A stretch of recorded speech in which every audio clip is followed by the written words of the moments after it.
Natasha with Insectopia, and we are here to draw another insect together. Last week I was requested to draw some kind of moth. I went through and looked at some of my newer specimens of moths that I've collected this year, and I thought the spotted Apatelodes moth would be a kind of fun one to draw. Plus, a lot of my other specimens of moths, their front legs, their middle legs, their hind legs, they're all kind of tucked in. Whereas on this specimen here, the front legs are all splayed out really wide. And they're very, very visible. So we'll be able to draw the moth's legs, which I think is pretty cool. So that's something. I'm going to go ahead and write the common name up here at the top of my paper, and then we're going to go into the scientific name, kind of what family. We're going to do taxonomy of this specimen. Spotted Apatelodes moth.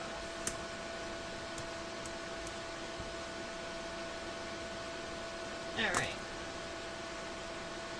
Didn't write it super straight, but we tried. Let's see. Alright. So this is, the common name is the spotted Apatelodes moth. The scientific name is, the scientific name is going to be Apatelodes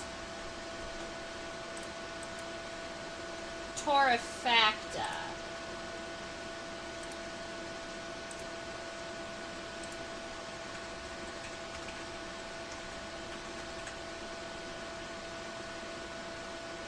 Yeah, that's how we spell it. Alright, so this is going to be the species name.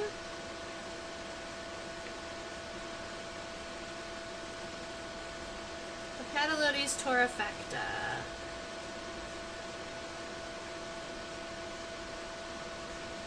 Alright, now here's the thing about the identification of this specimen.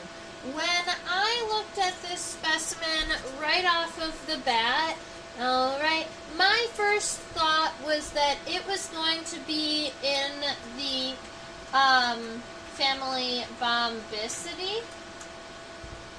Just from classes in knowledge about the shape of the wings. For instance, when I was taught kind of the shape of the wings, especially on the front wings of these moths, I'm looking at right here, way up in the front, there's a little notch on the front of the wing here, and then there's that little white spot a little closer in.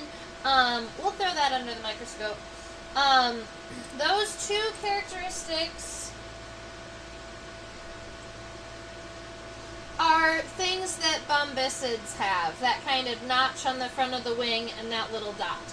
But as it turns out, there are some moths that used to be bombicids, that used to be a subfamily within them, that are now their own family altogether. So this is actually in a family called Apatelodes. It has pretty much its own family. And in this family of moths, there are only 6 species found within the United States. So that is an incredibly small family of moths that we're going to be checking out today. Hey Nancy, hey Jared, welcome, welcome. Happy to have you here. So this family is super duper itty bitty teeny tiny, the Apatelodes. There are the other 2 species of Apatelodes are found in like Arizona, New Mexico, and then in Texas. But this species we're going to be looking at today, the spotted Apatelodes, is actually can be found in most of the eastern United States. So you can find them from essentially Wisconsin all the way to the eastern seaboard, down to Florida, and then over to like eastern Texas, and then back up again. So most of the eastern United States, you can find the spotted Apatelodes moth. This family is only found in the New World. So it is only found in North and South America, and most of the diversity is found in South America in like the rainforest and tropical regions. But we do have 6 species here in the U.S. So that's a little overview of the family that this moth is in. If you were going to give the family its own name, we call it the American silkworm moths.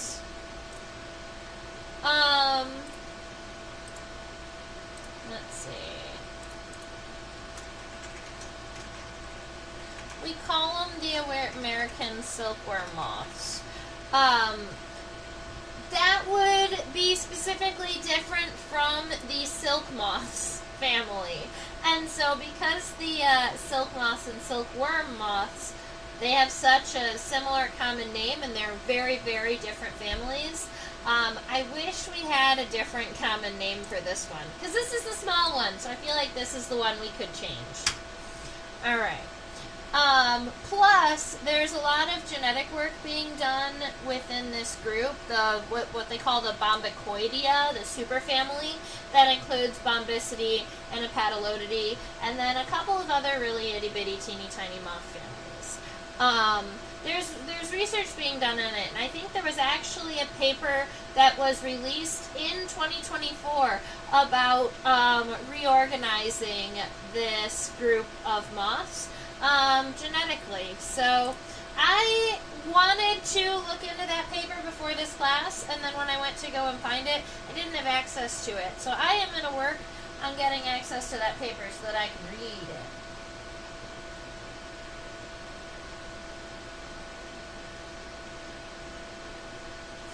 Alright, let's look at this moth because it's beautiful. Alright, this is actually a medium-sized moth. It's definitely not a micro moth, but it's not all going to fit underneath the microscope at one time. For instance, this is as zoomed out as I can get, but we can see the entire front wing. I'm also happy that we can see, that the colors are so beautiful, but the wing venations are going to be pretty much impossible to see. So if we want to see wing venations when we're getting our sketch done, we'll have to flip the specimen over because sometimes the wing veins are easier to see from the underside.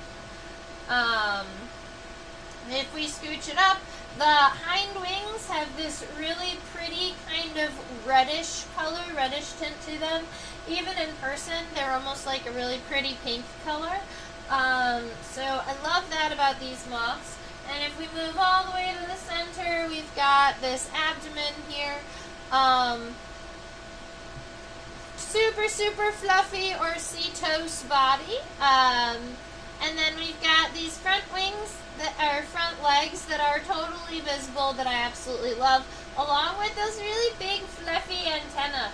I'll write down this name for you, but we call those antennae bipectinate antennae.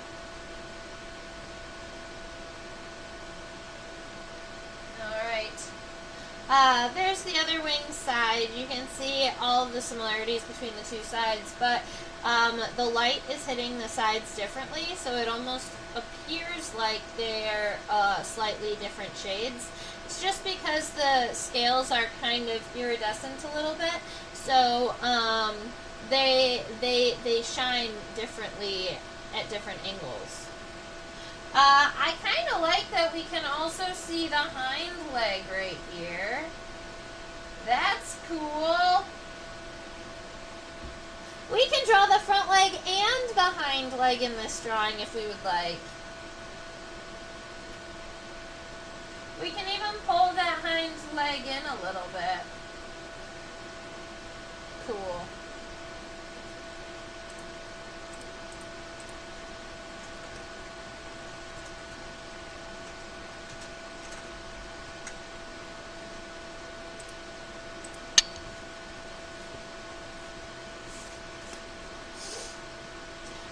Alright, this moth has a pretty wide wingspan, and I am going to want to draw both sides because I'm thinking I'm going to draw wing venation on one side and wing, like, colors on the other side. So we're just going to turn our paper sideways like this. I also, because we can't see the entirety of the moth there, want to kind of pull it over here so that you can see the width of the wings in comparison to the height of the body.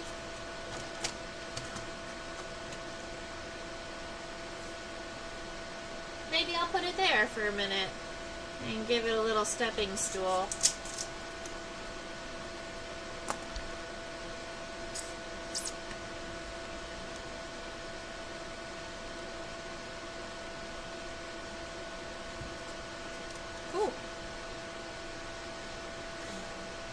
Right, the front of the head is not very,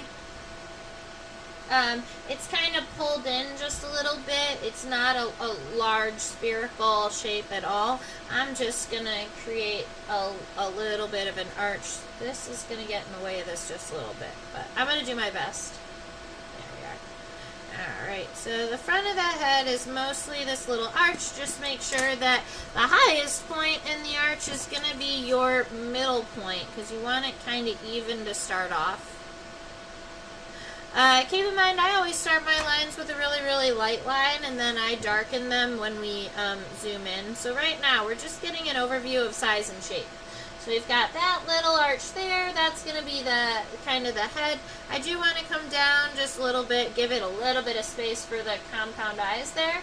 And then from left to right, we have that really wide thoracic region. And then you can see that the first segment of the thorax even kind of comes in this little triangular shaped over the head. So I'm just going to kind of way up in almost the middle of this space, I'm going to create a V here.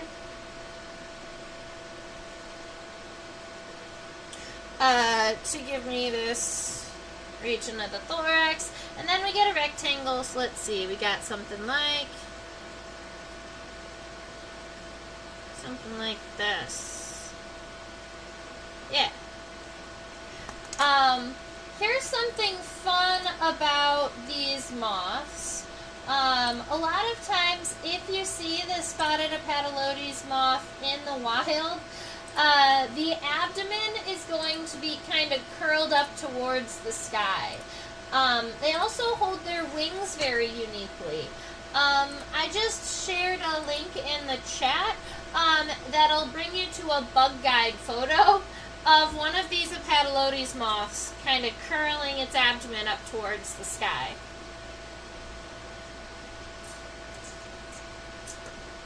Alright, I do have to move our microscope image, so I've got to grab this specimen over here really quick.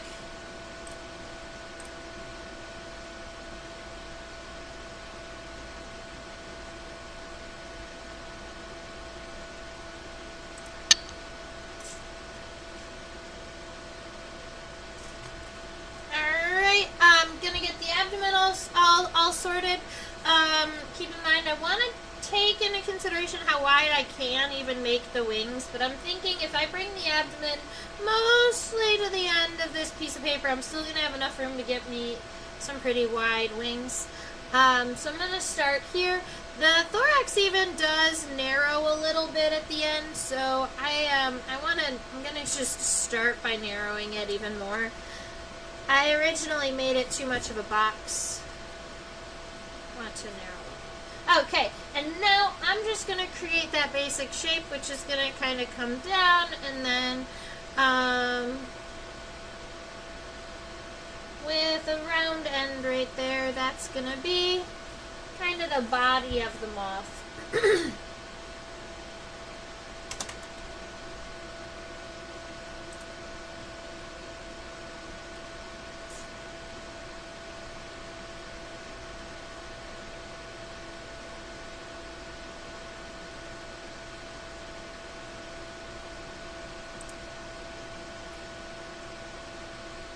We previously saw the entire wing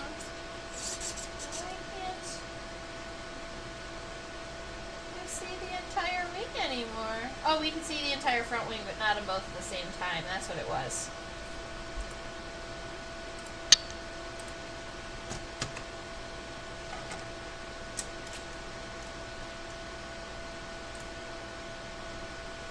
All right. Let me see. So Nancy asked me if what the name of the comb-looking antenna are. Those comb-looking antenna are called bipectinate antenna. What they mean by that is, yes, they look combed, but they're actually combed on both sides, so they're more feathered. When we see combed, we see them coming off of one side. This one, it looks like, I will admit, it looks like they're only coming off of one side because you see them all coming off to the left. But we'll zoom in and you'll see that it looks, they're in these little V shapes, and they're both, it's because the angle of the antenna is we're looking at it sideways. I'll show you. But they are feathered. Very cool.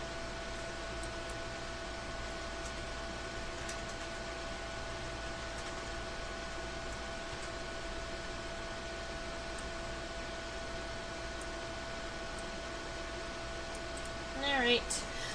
So these front wings coming right off of the front of this box on the thorax, I want it to come up.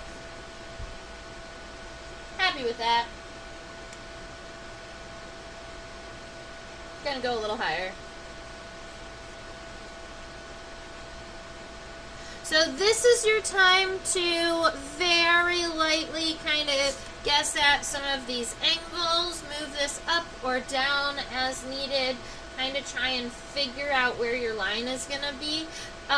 You want it to come up, but then at the top it is going to kind of level off a little bit, right about there.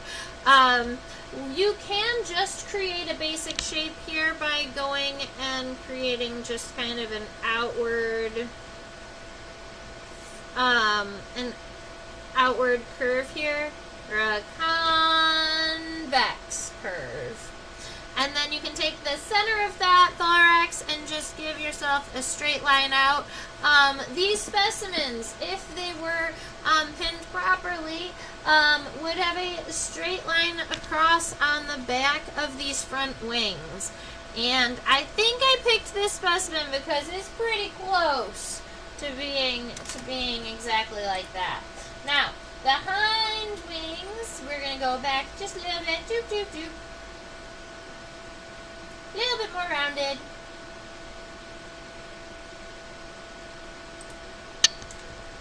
Alright, we're going to take them out from here, come down from right around here, and the hind wings are angled away from the body pretty strongly. There are a large number of moths where the hind wings come right up to the side of the body, or even it's really hard to see where the end of the wing is and where the end of the fluff on the abdomen is, right?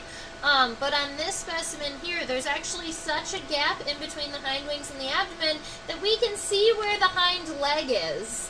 That's kind of unique and pretty cool. Right about there. We don't want the hind wing to go any longer than the abdomen. The abdomen, it should be longer.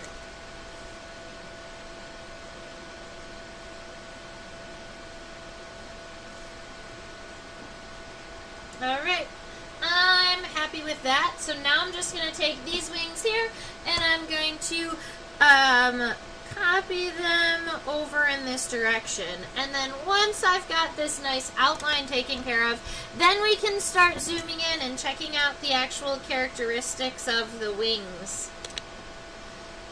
Boop, boop, boop, boop, boop, boop, boop, boop, boop.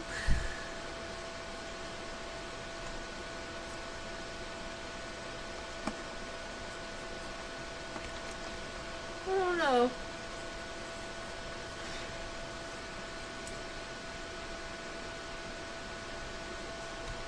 Sometimes one side is significantly easier than the other side. And you would think that it would stay the same. but sometimes it flips on me, and I can do the left side really well and the right side goes wonky.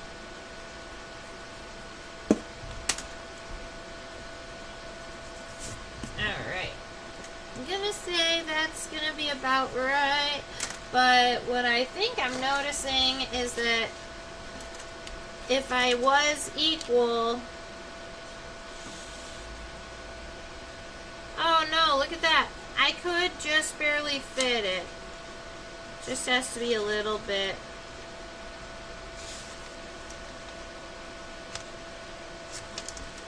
You know what? I just used a little bit of a paper guide. My paper guide says that if I take it all the way out to the edge of the paper, that I do actually have enough space to make these wings symmetrical.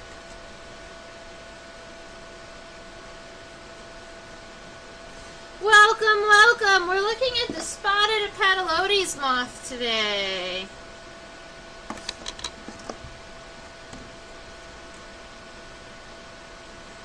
Alright, let's see. Boop, boop, boop, boop, boop. Right about there. Just trying to make them even. Alright. Pretty good. Let's go look at the head.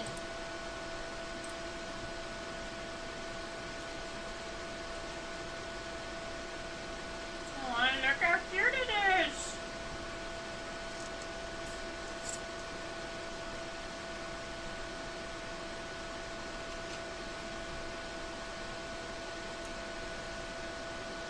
Look how cute it is!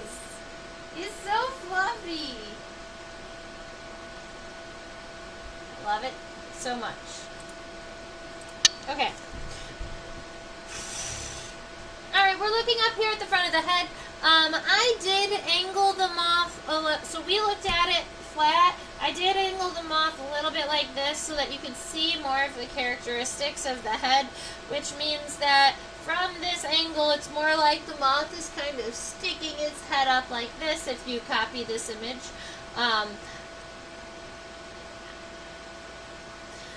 You can just also, this angle gives you the ability to see the labial palps, which I love.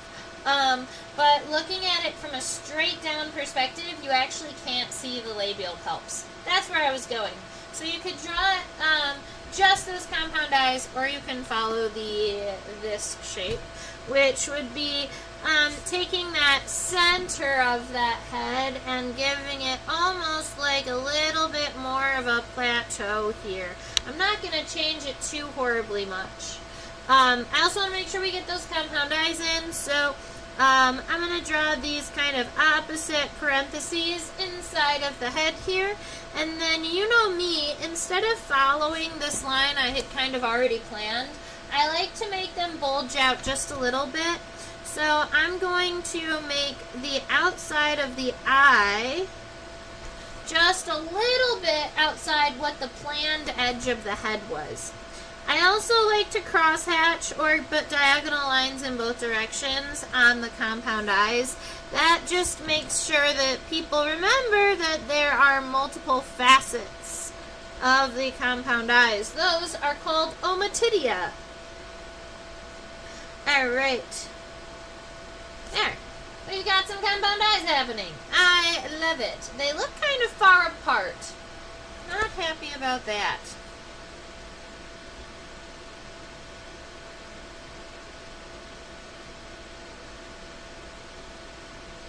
Okay. I'm moving the right one in.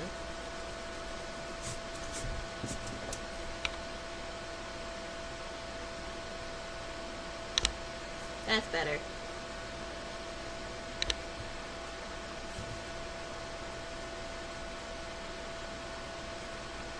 Yeah.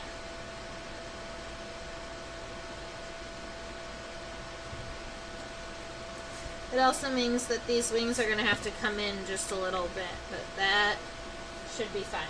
Alright, we've got those compound eyes all situated. I want to make sure that the front of this head is also centered, so that means I'm going to be moving it just a little bit to the left.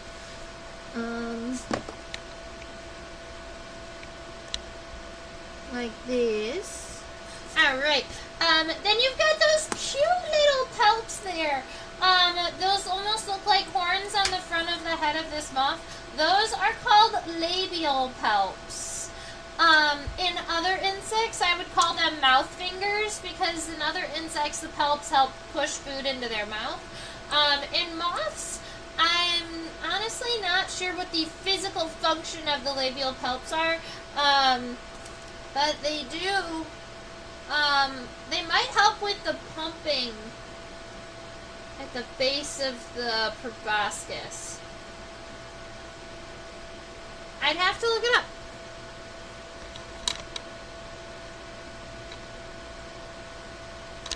That is also one of the other things that I love about doing live streams like this, because as I'm discussing things or individuals are asking me questions, I'm always learning new things about my specimens. For instance, I hadn't identified this moth yet, and I didn't know that it was a completely different family.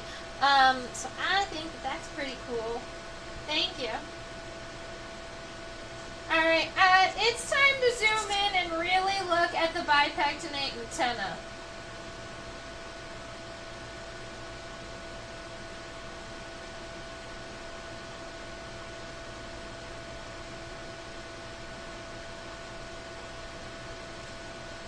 Okay, here's a good spot. So I was trying to find a place where you were going to be able to see that there are two sides, because it looks so much like one.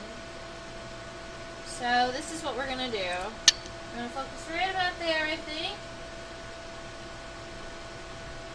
And then we're going to zoom in even further while the microscope camera is locked. I might need to modify the magnification even more. Let's see.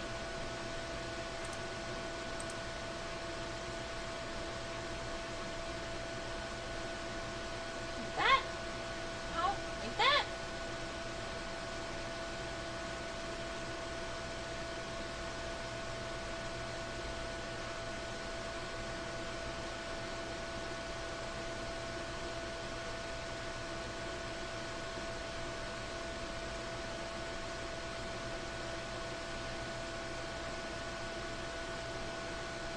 This is being a little bit tricky to focus on, but I'm starting all the way at the top and gonna focus down, and we should be able to see when the tip up here comes into focus. It's kind of easier to see the bipectinate or the piece, the twofers, when it's a little bit closer to the tip of the antenna. Man, it just went right freaking by it. Okay. We're just going to give up.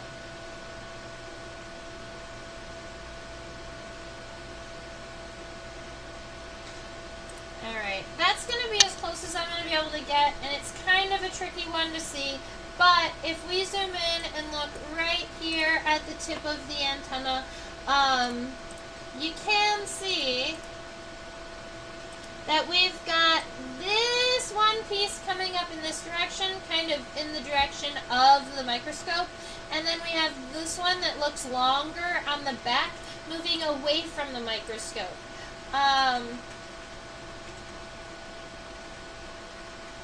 So they're more kind of, they look like this, and they're connected and kind of pointing down, kind of like this, along the antenna. But because there are two of them, we still consider it bipectinate, like a feather. If it was just one comb or just all the pieces coming off of one side, that is just pectinate. So they are both based on that same kind of comb shape. Oh, the palps make him look scary. I guess the palps do make him look a little scary, but hopefully not too much so.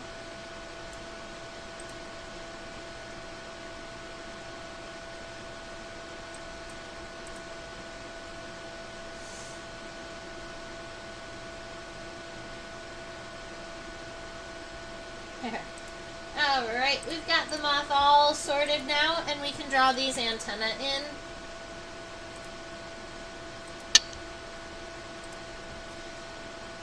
antennae are connected to the head directly above the compound eye, so right about here.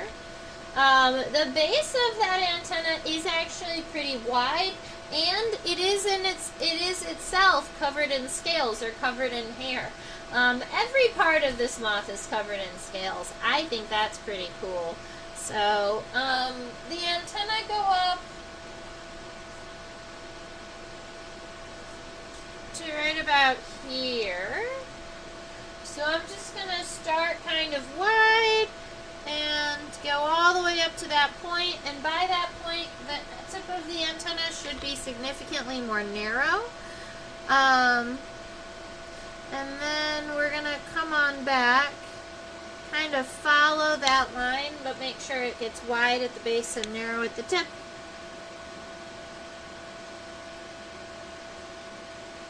Now, you can copy it on the other side. Let's see, something like this.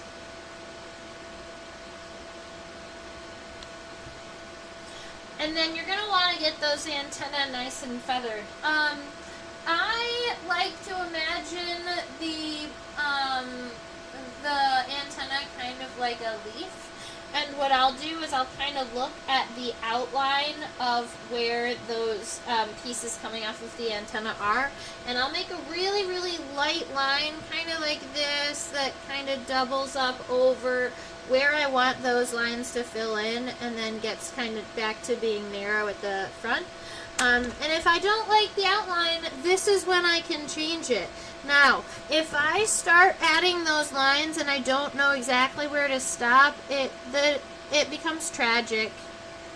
Alright, so I've got a line that's very light because I will be erasing that goes along the outside, making sure that at that end that those the pieces get significantly shorter, but I want to make sure they have some type of width. There we are. So something like this. And now I'm going to start at the base and then finish all the way up at the end.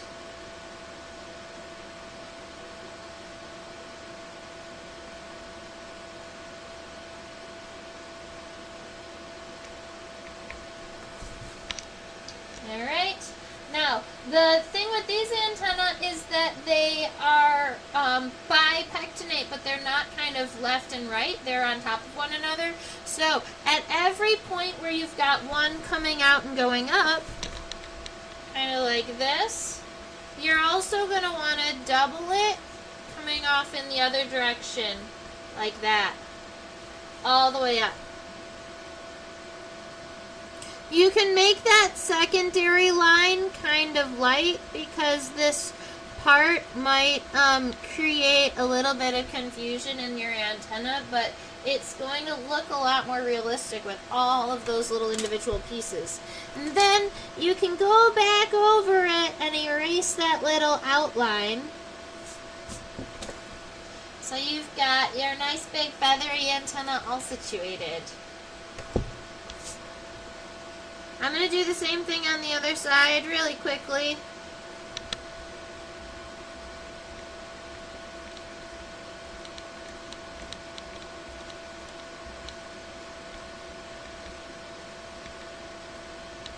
And the other side.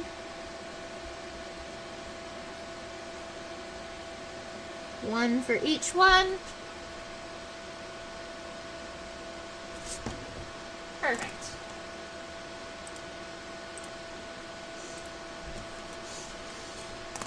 Alright, that gives us the head, the antenna. Let's go finish the body and then we'll come back up for the legs. So, this is the thoracic region of our moth. So this is going to be our thorax. It's setose. Setose spelled S-E-T-O-S-E. It means fluffy or hairy. Setose. Man, my head got really wide. I'm going to have to make my my thorax wider. Alright. So here we go. We've got that. We still have that point, and I'm still happy with that kind of point right up in between the compound eyes. So I'm just going to make sure that that thorax comes down from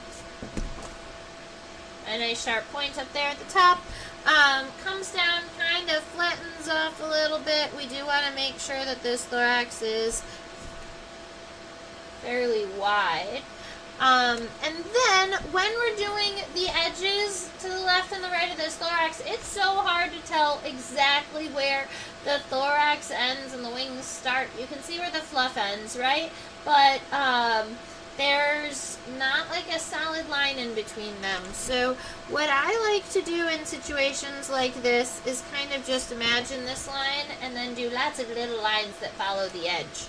So if I was going to say, all right, I want this right here to be the edge of my thorax, instead of just making one straight line down, I'm going to create a lots of kind of short, darker lines going perpendicular to it, away from it. But I also kind of pulled it in a little bit, and I did want it to stay kind of wide, so I'm going to keep it kind of wide. And then I'm going to do the same thing on the other side. Lots of short lines. Keep your thorax nice and wide. And then it can come across the bottom. Yay. Alright, we've got a thorax, and it is so fluffy.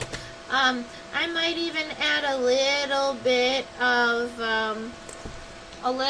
hair to the edge of this front here, just to make it all the same. A word that starts with C, that's not coalesce.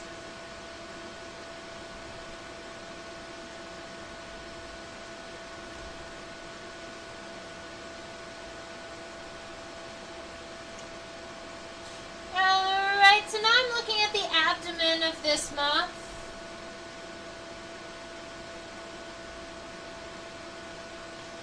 Also, there seems to be a distinct line. So if you look right here, this is actually just the end of the second segment of the thorax.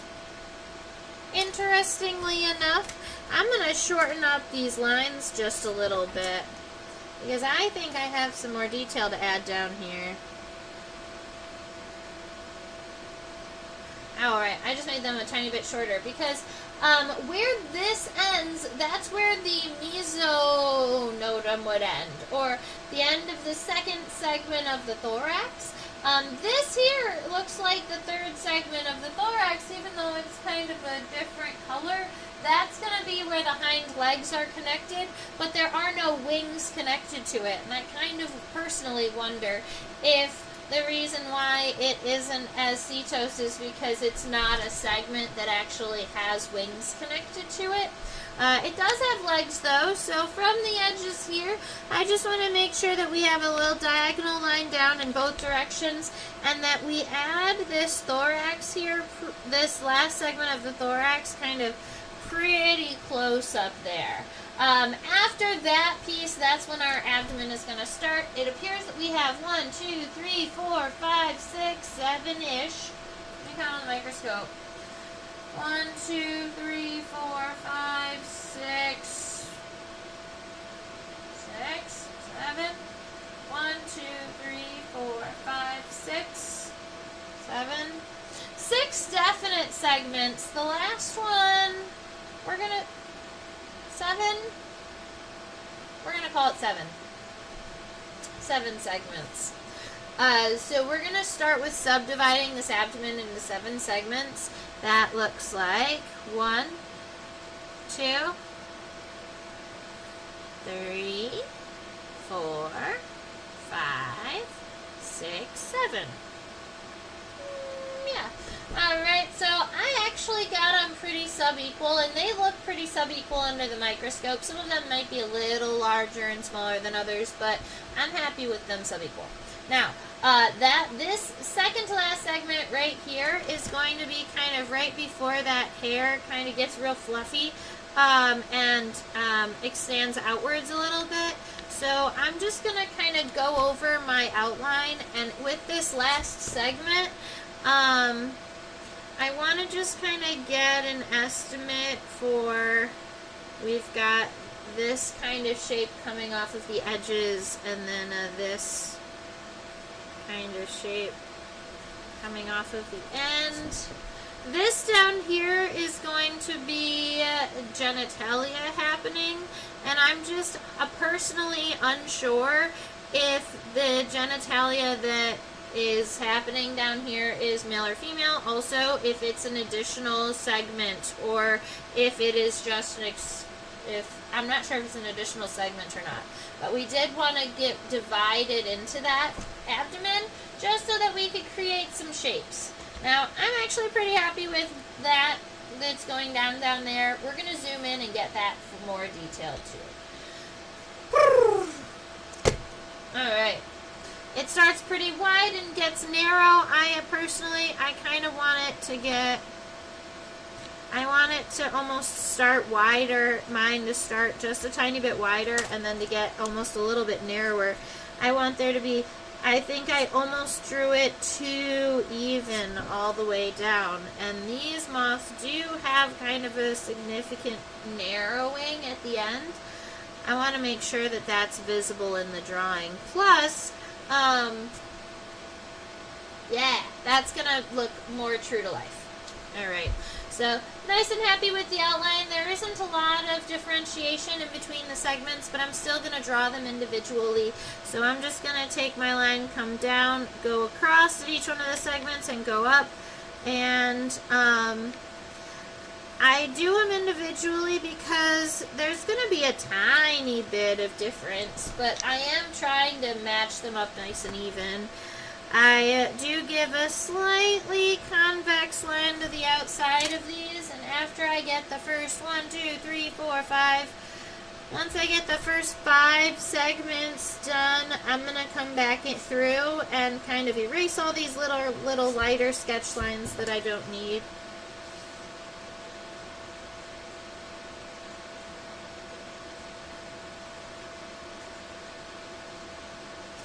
Okay. Yay, cutie pie. Alright, we're going to zoom into the end here, because I want to see more of that.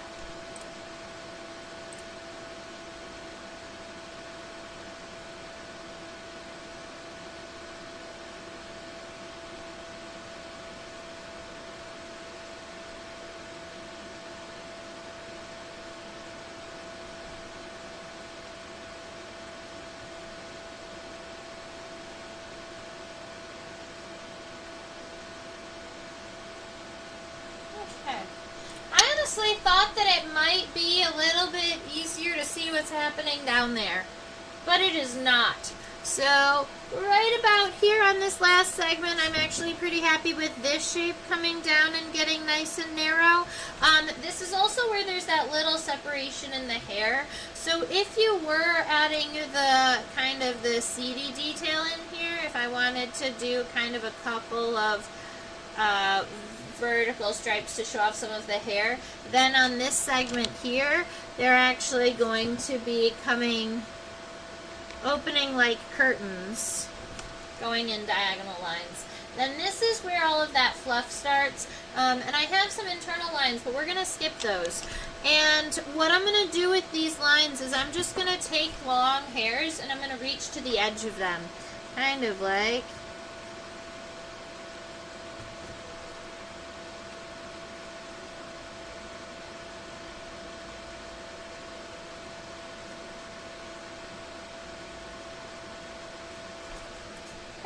that.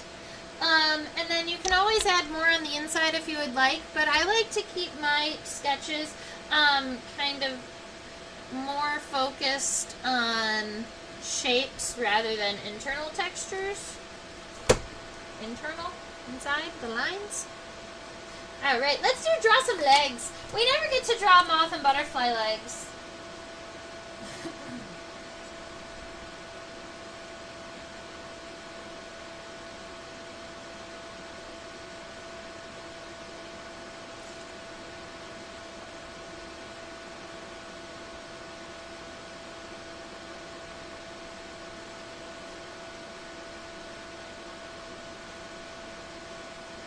So what you are seeing here is the tibia and the tarsi. The femur is not visible for this specimen from this angle.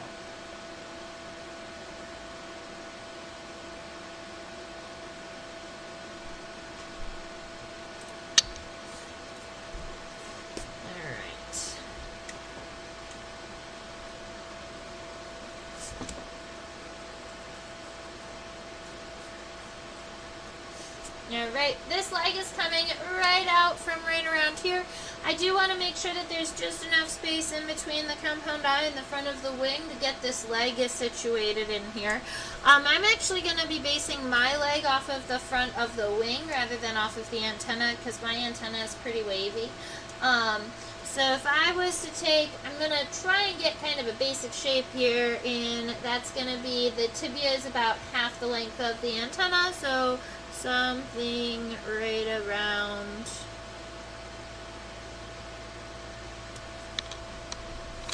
shorter and kind of wider.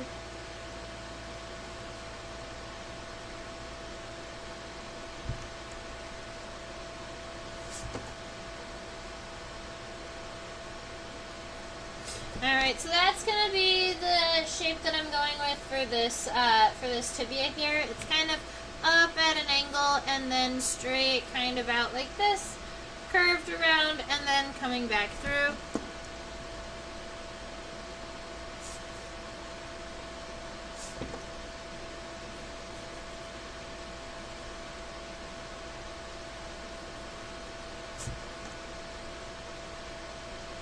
Alright, so we've got the tibia, and then these tarsal segments are really fun.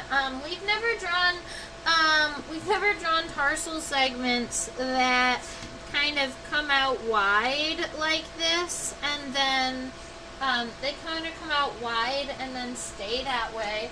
I even tried zooming in at the end of the tarsal segments because normally we get tarsal claws, but honestly, I'm not even seeing claws at the end of these feet. That's honestly what it looks like. I can count 1, 2, 3, 4, 5 segments. 1, 2, 3, 4, 5. I count 5 segments just based on hair pattern on the tarsal segments. That's 1, 2, 3, 4, 5. You can almost see kind of where the boxes of the hair end. So kind of like that. My goal on this sketch is to just kind of create a long rectangle, as it turns out, like this. The tarsals.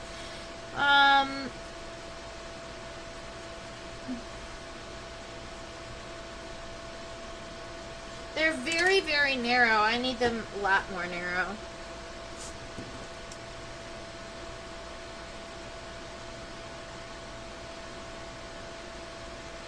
Alright, to make sure that your tibia looks nice and wide, you need to make sure that those tarsal segments are really, really narrow.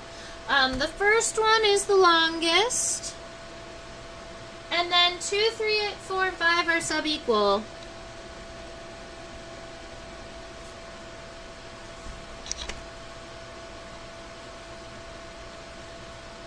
Alright, so tibia, tarsal segments.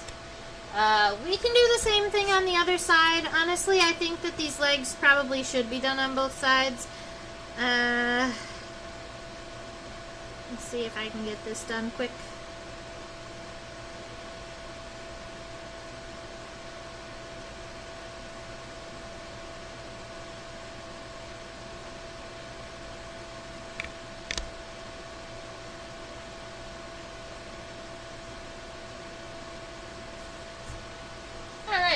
We got the second one sorted.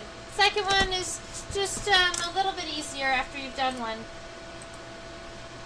Alrighty, let's see. Now we're looking at... Oh, let's do front wing. We'll draw the hind leg at the very end. Mix it up a little bit. We've already done a front leg.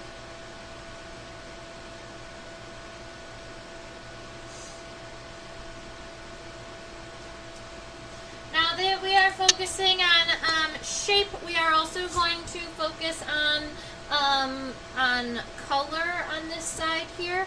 I'm happy with this angle kind of coming up, but right here at the end, now I want to modify it so that I've got this U, a little bit of a cutout up here at the front that goes and kind of goes also past our line. So it's going to kind of cut in and then go past the line and come back. We're going to add that little kind of an S shape in there. And then the wing is going to kind of come back at a little bit of a diagonal here. And the bottom of the wing we are happy with. Top of the wing we're happy with. Alright, so now we've got that kind of sketched out. I'm going to go through and give me a really solid dark line.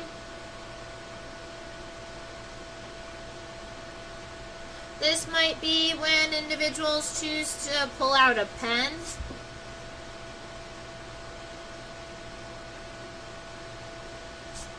Alright. Right here at the end, it's kind of sharp, and I want to make sure that really the only change I do here is make sure that that does kind of curve in. I don't want any real sharp edges on the wings.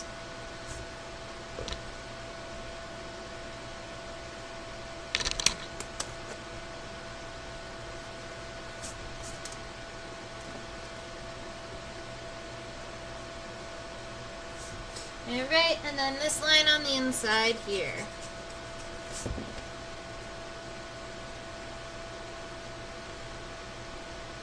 Okay. Cute.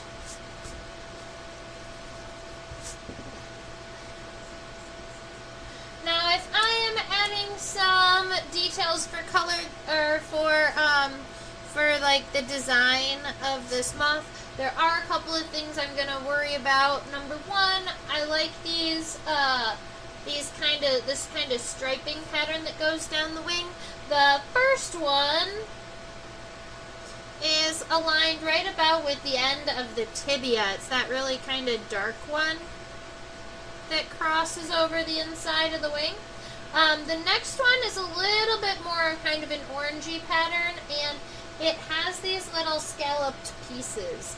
Now, a lot of times when you see scalloping like this on a moth's wings, you know that where the scallops kind of meet, so like right here and right here, generally that's where there's a wing vein going through. It's not 100% of the time, 100% of the time the case, but a lot of times it is. So the second one aligned kind of with the end of the tarsal segments. The next one, there's a little bit more of a gap between. We're going to be aiming right around here. We've got a little itty bitty guy, and then a kind of a larger little scallop, and then two of equal sizes to get us back to the beginning. We've got a real light kind of darker one. I said light darker one, but I meant like a thinner darker line. So the color is darker, but it's not, it's a little bit more tricky to see even. And right about here, this little spot is actually kind of important, because that's where it gets its name, the spotted Apatelodes moth. Not because it's covered with spots, because it has one spot right there. That makes me laugh. There's also that kind of darker two-spot pattern right here, that when these wings are closed, those spots look like they're right up against one another. Plus, in some individuals in this species, those are kind of, they almost look combined into one shape. In some of them, the spots are a lot smaller, so they're a lot further apart. But they always exist there. Alright, let's look at the hind wing.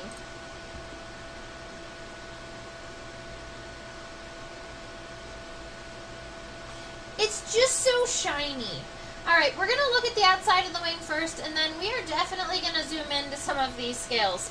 I also want you to notice that the edge of the hind wing, all up here, has a kind of a solid end, but then all of these nice long, seedy, those long hairs. Alright, I'm happy with my shape already, so I'm just gonna kind of give myself a nice dark line that comes right to about here. Kind of comes up a little bit, but then once I get to right around this point, I want to kind of create maybe I'll do it lightly so that we still have that line. I want to add those hairs coming off of the edge for the hind wing. All the way up. Getting a little bit shorter up at the top.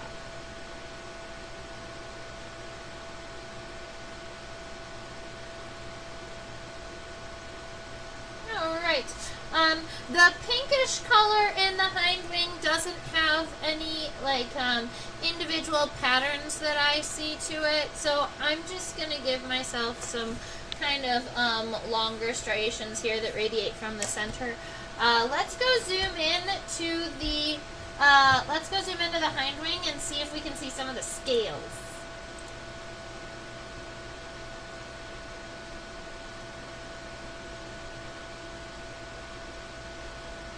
Can you see? Can you see?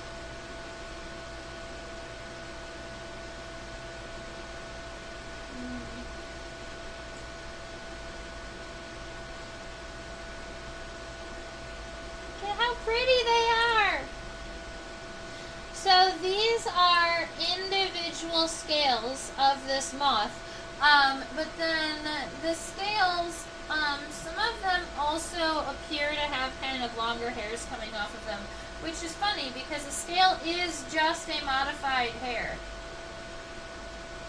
And there's those long hair-like seedy at the edge of the hind wing. It's kind of pretty. I love it. Alright, so we've got a front wing taken care of with some of the designs. We've got the hind wing taken care of. I do want to see about drawing this hind leg. The hind leg, I think we could almost see a tarsal claw on.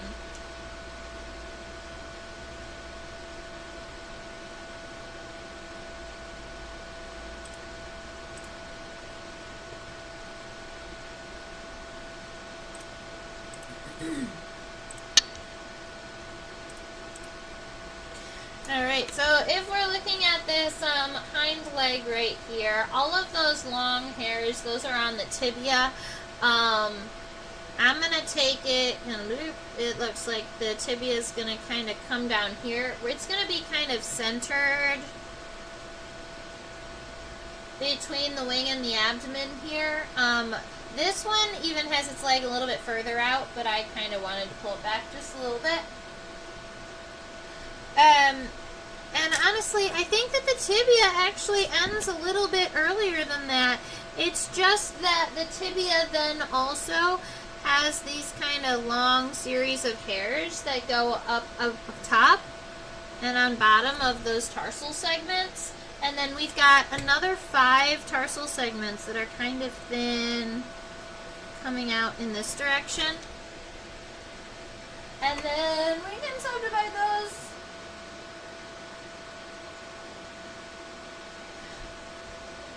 One, 2, 3, 4, 5. They're all about equal to one another. If any of them are longer than others, it would be maybe 2 and 3 are longer than 1 and 4. 2 and 3 are longer than,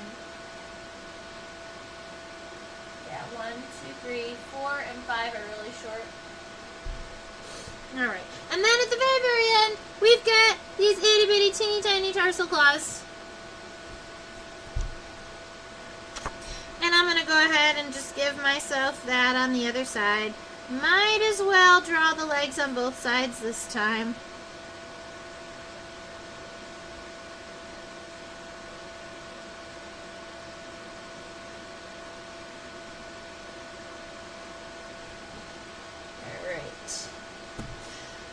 I'm gonna see about flipping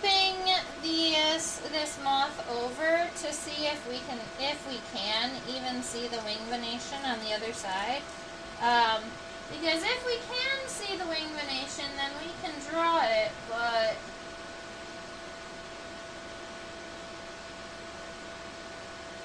it might be kind of tricky.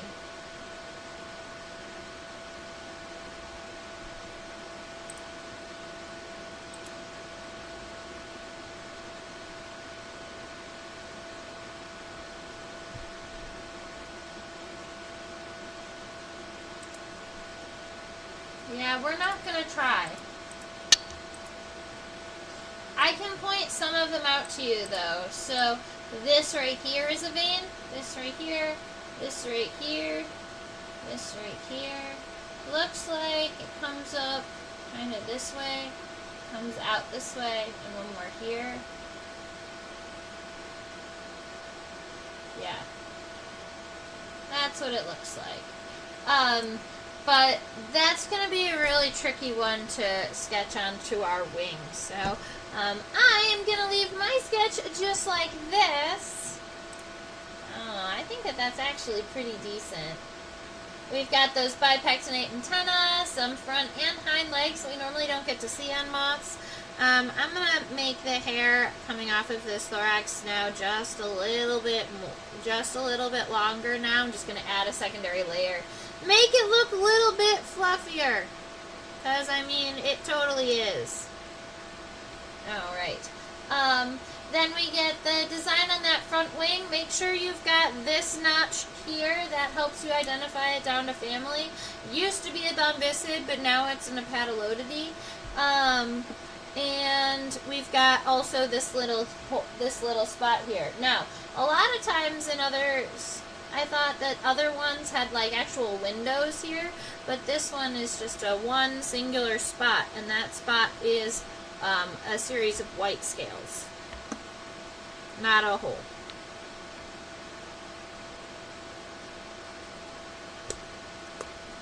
Alright, I hope that everybody had fun looking at this moth with me today.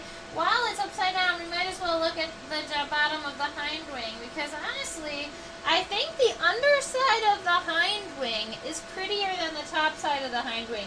You do get like that really bright kind of pink color, but the hind wing on the other side has actual designs and structures. The thing is that when the moth is at rest, it holds its wings in a way that you can see the top of the front wings and the bottom of the hind wings. It stacks its wings on top of one another and holds them at a little bit more of an angle.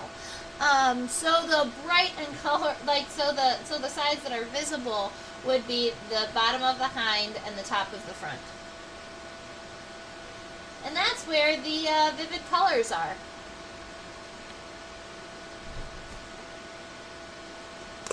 Alright, if anybody has any additional questions, I always love to hear them. Go ahead and throw them in the chat. Go ahead and throw them in the chat. Let's see. I teach on a platform called OutSchool. It's for kiddos ages 5 to 8, 9 to 12. If you know any buggy kids, you can go ahead and find the link in my description box. Will give you like $20 towards your first free classes, so you can go and check that out. That is your reminder to subscribe to my YouTube channel. So that you can chit-chat with us in the top chat box too. Down here in this corner is a link to my PayPal account, just in case you'd like to buy me a coffee. This is my email address, trisha@theinsectopia.com. Just in case you would like to shoot me an email, you can send me a cool picture of a bug. You can send me a cool picture of your drawing. I love to see these types of things and interact with all of you. I'm thinking next week, I just identified this crazy beetle, and it has these really unique kind of cool antennae, and so I think we're going to draw this beetle I just identified next week. I think it's called a dead log beetle. So it's called a dead log beetle, but technically we don't know exactly what it eats. We've never found the larvae, and I don't know if the females have even been recorded either. So, I just identified this really crazy beetle, and I want to share it with you next week. Alright, I hope you all have a fabulous rest of your week, and stay buggy!